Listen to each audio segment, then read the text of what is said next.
വിഗ്രഹം ദൈവമാണെന്ന് ഒരിക്കലും കുട്ടികളെ പഠിപ്പിക്കരുത്. അതൊരു വലിയ അപരാധമാണ്. ഒരു വിഗ്രഹവും ദൈവമല്ല. അത് നമ്മൾ ഹിന്ദുക്കളെ തെറ്റി പഠിപ്പിച്ച് കാരണം നിങ്ങൾ അങ്ങനെ തെറ്റി പറഞ്ഞു കൊടുത്താൽ നമ്മുടെ ഭാരത സംസ്കൃതിയെ നിങ്ങൾ മനസ്സിലാക്കാതെ പോകും. ഒരു വിഗ്രഹത്തിൽ ഒതുങ്ങുന്നതല്ല ഹിന്ദുവിന്റെ ദൈവസങ്കല്പം. മനസ്സിലാവുണ്ടല്ലോ? നമുക്ക് ദൈവമില്ല, എന്തേ ഉള്ളൂ? ദൈവീകതയേ ഉള്ളൂ. അത് പറഞ്ഞു കൊടുക്കണം കുട്ടികൾക്ക്. ദൈവമില്ല. അമ്പലങ്ങളിലൊക്കെ പോകുന്നത് ആ വിഗ്രഹം എന്ന് പറയുന്നത് ഒരു ഗുരുസ്ഥാനമാണ്. ആരാണ്?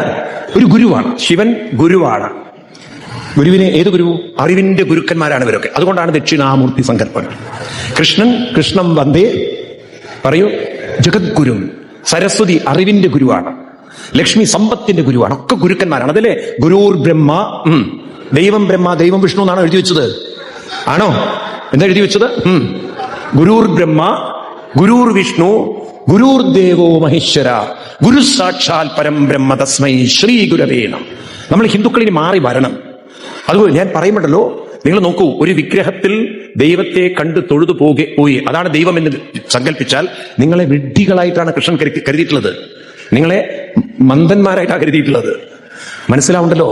ഇതാണ് ഭഗവത്ഗീതയിലെ 7:24 ശ്ലോകം. പറഞ്ഞു കൊടുക്കൂ കുട്ടികൾക്ക്. അവ്യക്തം മാം അവ്യക്തം. ഞാൻ നിങ്ങളിൽ അന്തരാത്മാവായിരിക്കുന്ന എന്നെ നിങ്ങളത് മറന്ന് ഒരു വ്യക്തി മന്യന്തേ, വ്യക്തിയായി നിങ്ങൾ കാണുന്നു എങ്കിൽ അബുദ്ധയ, ബുദ്ധിയില്ലാത്തവരാണ്.